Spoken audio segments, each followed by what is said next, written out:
Are you looking for an inspiring listen? Something to motivate you? You've come to the right place. Welcome to Women of the Northwest, where we have conversations with ordinary women leading extraordinary lives. Motivating, inspiring, compelling. Hello, listeners. Welcome to Women of the Northwest. Being a surfer in Oregon led to a move to Todos Santos, Mexico, where Patricia Baum's journey led to a number of fascinating paths. Owner of a surf shop, property management, t-shirt designer, starter of a recycling program, and a community library. Patricia has her master's in environmental education and did her thesis on a guide to sea turtles. That's not all. She writes screenplays and poetry and is writing a book about a woman who travels in Scotland. Her new venture is voiceover with the desire to record audiobooks for others. Folks, you are in for a treat today. Welcome to Women of the Northwest. My guest today is Patricia Baum. Welcome, Patricia. Thank you. Thank you for inviting me. I'm very honored to be here. This is exciting. A couple of weeks ago at the Writers Festival here in Astoria, and now we're recording from Mexico. Yeah. Yeah, where she is a dual citizen between the United States and Mexico. So tell us, how did you get down to Mexico? Give us your kind of the story, your journey. Okay. Well, I was like surfing not very well on the Oregon coast and mostly in the sort of Cannon Beach area. And I met this really great old school surfer, Bill Fackrell, and he had a surf shop. And so I bought one of his boards, and then he came to Mexico for a month with his family. And when he got back, he told me, oh, God, Todos Santos is so great. You know, the people are friendly. The water is warm. There's good waves, good food. So I decided to come down myself and check it out. So I did. I drove my Volvo down with two friends in 1995 for a month. And we took our time getting to Todos Santos. But once we got to Todos Santos, I sort of knew that this was a place that, you know, was really special. And I wasn't even really thinking that I might move here. But when I got back, I just started to put the wheels in motion to try to move here, which I was a little naive in many ways. I didn't really understand completely the immigration laws, and which, I mean, I guess I just sort of learned along the way. But luckily I was kind of hosted by someone who helped me get my first working documents. And then I went from there. I became a partner in a surf shop, and it was really fun.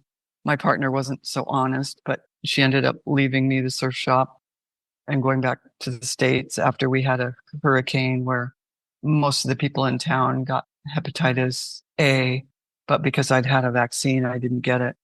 And so everyone was kind of freaking out, but I was well, so I was ready to stay and meet the challenge. So I inherited the Todos Santos surf shop. And then I moved it to the beach, which was just fantastic. I got an opportunity to buy a camper on the beach for $100. So I did, but it wasn't without, you know, there was a guy named Chillo. We became friends later, who used to come and harass me periodically, said that it was his camper, that he had the title to it, that I needed to pay him, you know. So, I mean, you have to go through a lot, especially back in the day, to become respected, and for people to. Yeah, and I think part of that is any community that you're in. But were you a Spanish speaker? I was a rudimentary Spanish speaker, and I very quickly became a more fluent Spanish speaker, and now I'm a completely fluent Spanish speaker. But that's the key, because if you can't communicate with people, forget it. Or if you've got to rely on someone, oh no, I can't talk to you right now, I don't have my translator. No, that's crap. So I worked really, really hard and got fluent. And I was also helping run a property management company. So we had to deal with a lot of tradespeople and just, different negotiating different repairs and upgrades on the houses. And so that was really good for me and just met a lot of really great people. Todos Santos is full of really fantastic people. So that helped. And they were patient. And, but then once I moved out to the beach and had the surf shop out there, it was just fantastic. I had brought a dog down with me, Wild. She was an Australian Kelpie, on a note about bringing dogs down. Don't bring a dog down. They're not suited for the climate or for the, there's so many dogs here that you don't need to bring a dog. Anyway, she didn't live that long because she wasn't adapted. But I got other dogs. I got Faye and I got La Guitarra, Momo, and eventually Chocolata and Mr. Choppy. And so I've had a lot. But anyway, um, so, but, I lived on the beach and I had a surf shop and I would rent boards to people and boogie boards. And then I hooked up with all the local surfers and they would give lessons for me because I wasn't really that good. And I started designing t-shirts and that was really fun. But then the garbage after a Sunday, the garbage was just overwhelming. So I finally started to do like garbage. Well, I did garbage cleanups every Monday morning, but I started to do recycling. And then I went to the middle school and started working with young people. And then I got them involved in Saturday programs at the beach and taught ocean safety, helped the lifeguards get organized, and also got the cars off the beach because cars were able to drive up and down the beach. And so one New Year's Day, I think in 2002, I just said, you know what, I'm done. We're going to just block the cars. And it was really hard. People were yelling and screaming at us, but finally they realized that that's what needed to happen. So it did. And now there's no more cars driving up and down the beach, especially like on the beach where people were swimming. So for something like that, making a change like that, you had to be established in the community for a while to be able to have the and I got one of the respect, Hidatarios. Yeah, I got one of the Hidatarios. They're sort of like the leaders of the community to actually block the entrance with his truck. So it was, not just me putting my and my family's life on the line. It was actually someone from town. So, it took a while, but people caught on. And then around 99, I started a library. I tried to just get my sort of more English books into the Spanish books library, which was part of the Mexican government cultural presentation for the town. But I got a letter back from the head of the libraries in Mexico City that said, no, we can't have English books in our library. So then I started a bilingual library and it was just in a closet. Some friends let me just use the closet in their office. And so we started like that. And now it's a really nice bilingual library that has its own great building. And it's got 9,000 books, probably 10,000 by now. Wow. And yeah. And then who runs the library then? Well, volunteers run it. The Palapa Society of Todos Santos runs it now. They sort of took it over and they had it in one of the buildings before they got this brand new building. So then the people that built this brand new building for them also built like a beautiful library building. Mm-hmm. So it's got its own space and beautiful shelving. Wow. Everything. So, and I was the director for the last 3 years, but I just decided that really a young Mexican librarian needed to be installed, and so that's what we have now. Daniela Orozco. is the librarian. So Wow. I'm really happy. Um, I also helped the town of Pescadero start a little library. I was working with the mayor, who was a great guy. But we were trying to, there was a building available. Well, there was a building, but they had let this guy um, stay in it and his family. And so he didn't want to leave. So finally they had to buy him a lot and buy him materials so he could construct his own house. But that library is still going on, and it's a pretty much only Spanish speaking library, but it's across from the middle school, so the kids can use it, and there's computers there. And it's part of the Mexican. Started little free libraries along the communities Yeah, there. and during COVID, when I wasn't here, they started little free libraries. So that really helped during COVID, and so there was three of them. I think there's four now, and they would just stock them up, stock them up, stock them up, and that's what I did too. And that was actually really pretty fun because all of the kind of weird books that maybe wouldn't go into the library just went right into the little free libraries, and then people would say, "God, look what I found!" There was some like rare books in there, but it's all good. It's just getting the books into the hands of the people. Yeah. Um, What size of a community is your town? well, when I came there, it was about 3,000, but now it's probably about 8 to 10,000. And there's a lot of what they call extranjeros that might not live down there full time.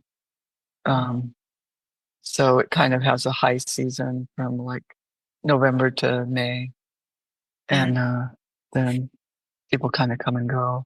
What part of But Mexico is it in? it's Where's in southern Baja. It's kind of between Cabo and La Paz.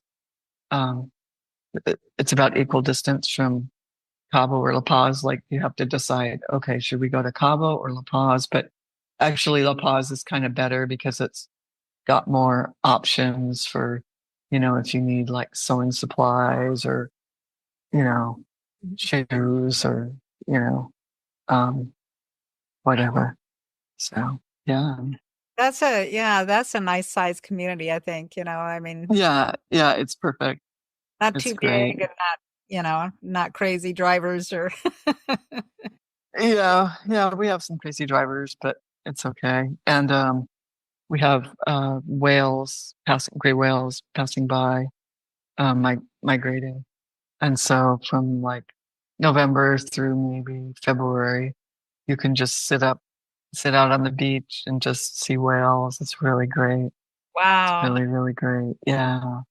And Yeah. also it provides the fishermen, the local fishermen, there's two fishing cooperatives. And so they also are able to do some ecotourism, which is great, because ecotourism is just um, a much less sort of rigorous and stressful.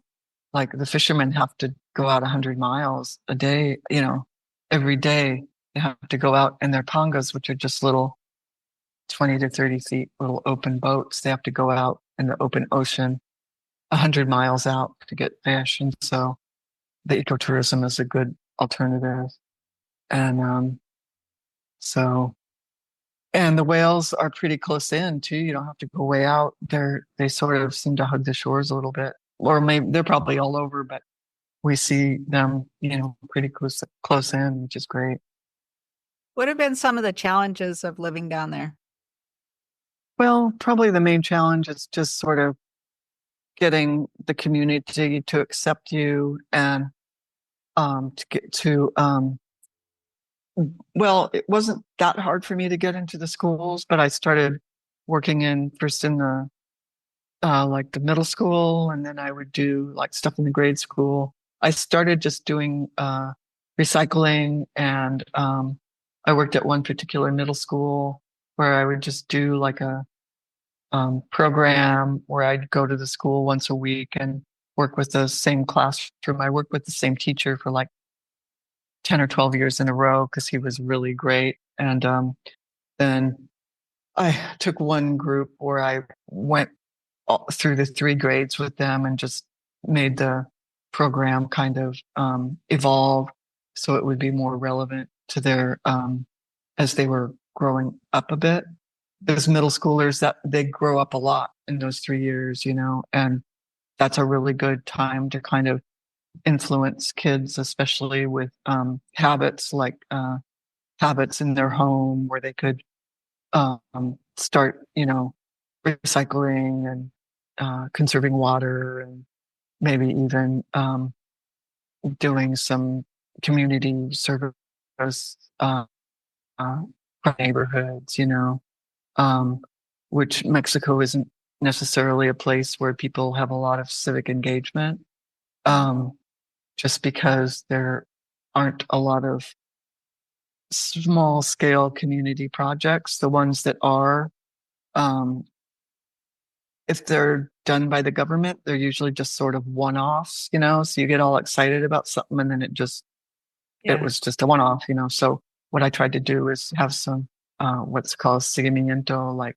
continuation. So kids could, okay, well next year we're gonna do Yeah. this. And we went on a lot of field trips. Always we'd go to Cabo Pulmo, which is a place over in the Sea of Cortez that's a national park. And it also has one of the only living reefs in the area. So you can go snorkeling just right off the beach. You don't have to like scuba dive. Yeah. And because it's been a national park for so long, where fishing has been prohibited for like 30 years, there's just tons of huge, beautiful fish Ah. all over the place. Like it's like an aquarium. Oh. So we would go to, and then also there's an island off of La Paz called the Isla de Espiritu Santo. And we did a couple of 2-night trips over there where a boat takes you out to the island and leaves you off. I mean, you got to do a lot of planning because you have to have everything. But we did that a couple times and it was just fantastic. The second time we had like a yoga teacher with us and she and her partner would do yoga with us in the morning. And then we would just basically water and prepare food and just have, and we were always, my projects always involve like journaling and drawing and just kind of trying to appreciate things and also have some kind of memory of it where you have like your journal that you were writing or whatever, and we'd shoot little videos and take lots of photos, so that was always fun. I want to go back to the recycling a little bit. So, in a little community like that, were they not recycling before? Or if you started that, where did the things end up that you were recycled? Or how did that process work? Yeah, so no one was really recycling except for maybe people reuse a lot of things here, which is fantastic because there's a real culture that you probably don't want to throw certain things away because you might need them. So um, there was a lot of reuse of like glass bottles and things like that, especially ones with screw tops. But really, there wasn't any plastics recycling or cardboard or paper.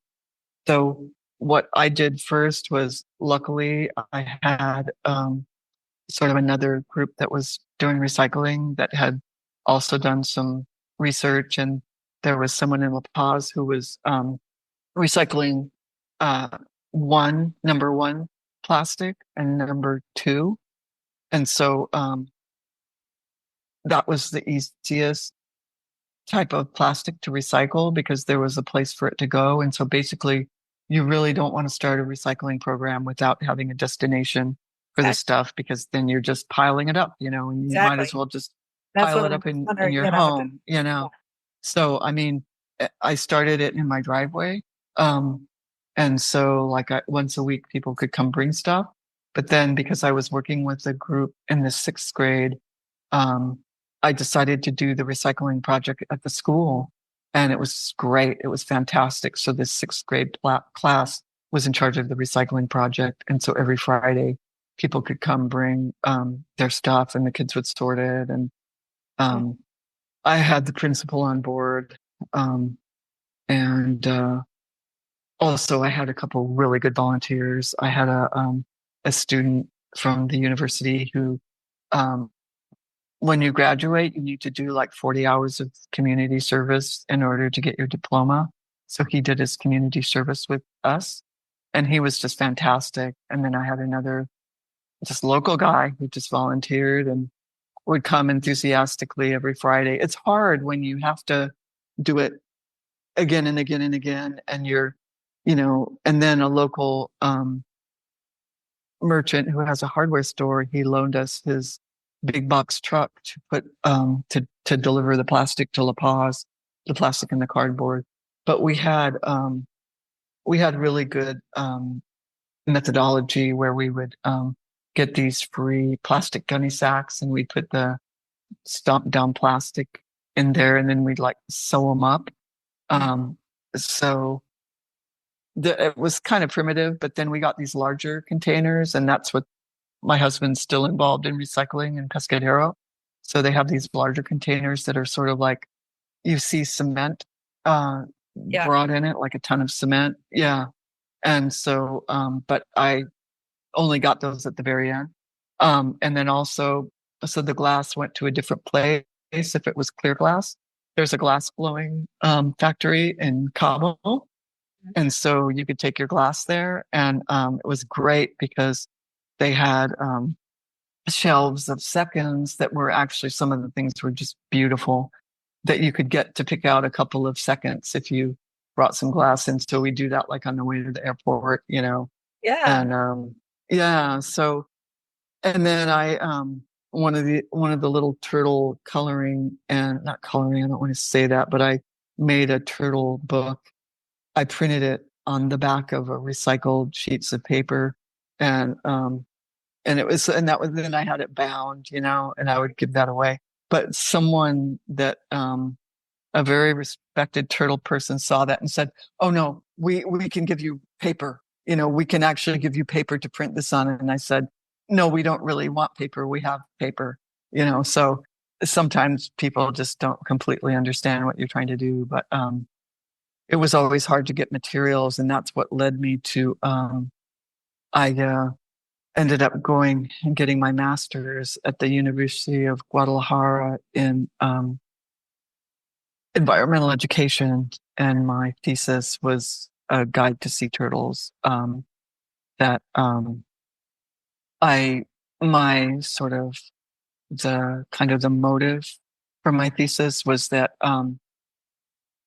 young people need regional materials to be able to relate to that. You know what I mean? You can't just say, "Oh, this is a Mexican turtle guide." No, this was Yeah. a turtle guide to Baja California.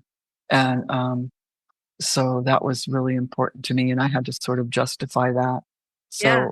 So, but it was good. It wasn't a stretch, it wasn't a big stretch. And luckily there was a lot of, like, antecedente, like there were many established things that's part of the theory of constructivism, that you've got to have something to stick the stuff onto, Right. like your personal experiences or whatever. Yeah. So, Yeah. It's the way the brain and works. So yeah, exactly. Yeah, you can't on just the stick other. stuff. It'll just fall off, Exactly. Exactly. Anyway, Uh, so are we missing? Because it's getting, God, it's almost been a half an hour. I What know. were we? So tell What me, else? so you're an author. Tell me a little bit of what you write or what you do. And Okay. Yeah, yeah. yeah. Um, Sort of, I started out, just kind of, I always journal, not every day. I'm not one of these fanatical everyday people, but I usually carry something around to write in. But mostly I started out writing screenplays, and n- my own, the films that I made when I was at film school were sort of early versions of my kind of, you know, ideas. But the screenplays that I've written since, none of them have been produced. I would like to see some of them get produced, but I don't know if that'll ever happen. I wrote a screenplay about Northwest poets that I wrote poetry for, and that was a lot of fun. Then I kind of branched out into starting to write a book. I'm really into kind of, I don't want to say experimental narrative because that just seems a little too um, flaky, you know. So, but I really like narrative that is a little nonlinear and maybe has some different lines, threads going in it, and maybe they converge and maybe they don't. I started writing a book about a woman who travels in Scotland, in the Shetlands, and kind of about some of my experiences. But it's sort of, it kind of, it, I started with one premise, but then I kind of turned it into something else. But we'll see what happens with that. I'm working on it now. I I went to Chile a year ago, and I made a hard copy of that manuscript and took it with me. And then I would just like take it, like I'd be sitting somewhere in a cafe. I went on this long ferry ride down through Patagonia, and so I would work on it. And I put blank pages in there, so I'd have pages to write on. So I just made all these notes, and really, I never got back to putting those notes back together. So it's about, I think I have like 11 chapters, but I am going to have to just go back and revisit it. And I need to finish it because I have another idea that I want to go forward with. So I also really want to start doing audiobooks. And actually I have one that someone I met in Astoria gave me their book, and I'm going to do like a little sample reading of like a chapter for them, because that's what I really want to do, is do voiceover.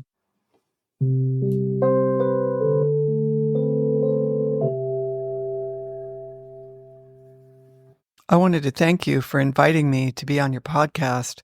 It's been really great speaking with you. I'm going to read a poem called Sometimes in the Night. It's one of a series of poems that accompany a screenplay I wrote called Washougal 5, about Northwest poets and the legacy of their work and how important it is. It's also about the oil trains that roll through our towns and sit on our tracks, and just sort of our lack of awareness about what they are. And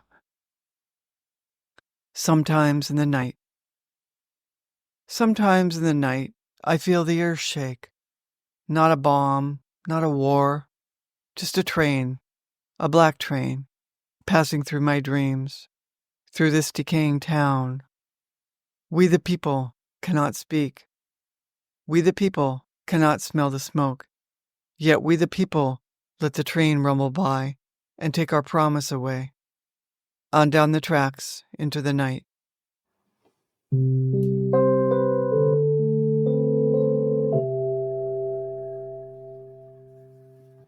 Wow, isn't she an inspiration? I may need to do some traveling to Todos Santos to see all the wonderful things Patricia Baum has done. By the way, my new romance book is out in the big wide world. The Way to My Heart has an adoption theme where the main character seeks her birth mom only to discover both a joy too wonderful to express and a reality too difficult to grasp. It's available on Amazon in ebook and print. Look forward to being with you again next time in your car, while you're doing laundry, taking the dog for a walk, wherever you listen. That's all for today. Did you know it's easy to share an episode with your friends? When the podcast is open, look for 3 dots. Click on them and you'll see various options. You can download the episode, play it next or last, go to the show, save the episode, or copy the link. Isn't technology amazing? Hey, I'm looking forward to you joining me next time. I hope you have a great week.